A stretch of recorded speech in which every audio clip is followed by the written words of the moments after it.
कि आज उन्होंने मुझे इस काबिल और कर दिया कि सरकार और अब हम पर निगाह बनाए रखेगी। मैं बार बार शिक्षा मित्र निदेशकों से कह रहा हूं कि आइए, अपनी सहभागिता दिखाइए और 5 से 7 दिन में आप अपने अधिकार ले जाइए, क्योंकि सरकार देने के मूड में और आप लेने के मूड में, लेकिन तैयारी आपको करनी होगी। कल चुनाव में हमने कुछ खबरें की और उसके नतीजे आए, और उन नतीजों को देखकर आज अखिलेश यादव ने 3 मिनट का वीडियो काटा और शेयर किया, लिखा कि ईमानदार पत्रकारिता का भी एक जलवा होता है। तो जब आप अच्छा करते हैं तो कोई ना कोई तो आप पर निगाह रखता है और कोई ना कोई आपके साथ आ जाता है। नहीं सही। और अगर इस पर संख्या बल बढ़ता है तो राहुल गांधी को भी चिंता होगी, प्रधानमंत्री नरेंद्र मोदी को भी चिंता होगी, मुख्यमंत्री योगी आदित्यनाथ जी को भी चिंता होगी, अखिलेश यादव को भी चिंता होगी, मायावती जी को भी चिंता होगी कि ये क्या हो रहा है प्रदेश में। बाकी तय अनुदेशक शिक्षा मित्र करेगा। मैं तो ये सब इसलिए संस्मरण सुना रहा हूं कि लोग कह देते हैं कि एक है अपने व्यूज और उसके लिए बहुत भगवान दे देता है, और नहीं दे देता है तो साई जैसे बहुत सारे हमारे समर्थक हैं आंख मूंद कर। उसके लिए जब भगवान ने जान दी है तो कहीं ना कहीं कोई तो रोटी दे ही देता है। इससे कुछ नहीं होता है, न इससे पेट पलता है, न इससे परिवार चलता है। हालांकि इस आपके प्रोग्राम से मैंने दाव पर सब कुछ लगा दिया है, और मैं उसी दिन भाग्यशाली मानूंगा जब इस प्रोग्राम को कुछ मिल जाए। साई जी, 1-2 मिनट 2 शब्द आपसे चाहूंगा, फिर उसके बाद नीलम जी की बात सुनूंगा जो आपके गोरखपुर की हैं, और उस महिला का दर्द जरूर सुनूंगा। आज उस दिन नहीं सुन पाया जल्दी में, कि जो महिला सीआईएसएफ में भर्ती हो चुकी थी, काम कर रही थी, वो छोड़कर नौकरी और शिक्षा मित्र बनी। कितना दर्द होगा।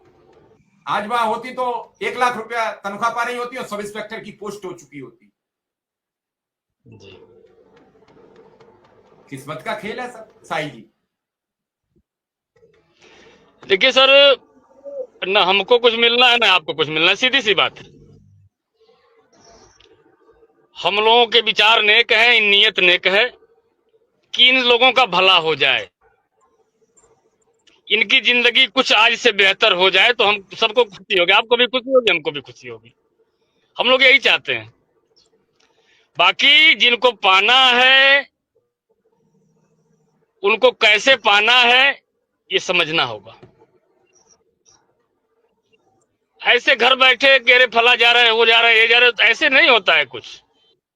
आप सबको मुट्ठियां कसनी होंगी, मुट्ठियां भींचनी होंगी, और इनकलाब मुंह से निकालना पड़ेगा, तब जाके कुछ होने वाला है।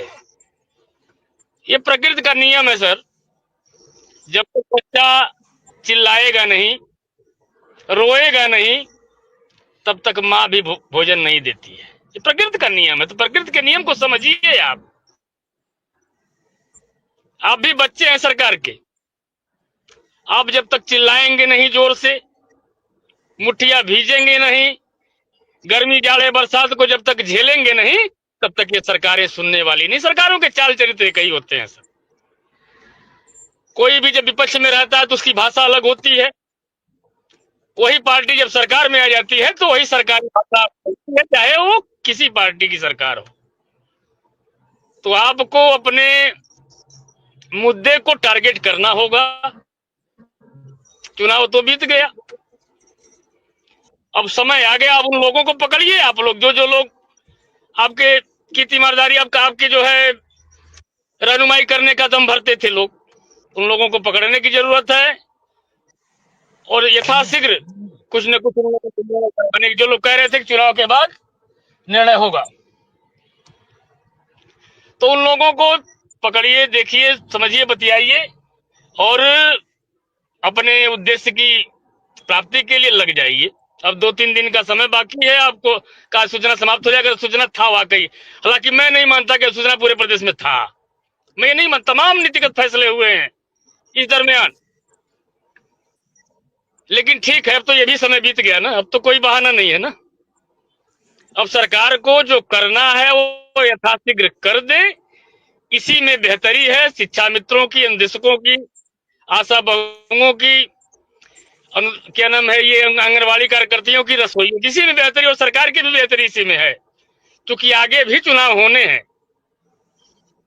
अगर वादा खिलाफी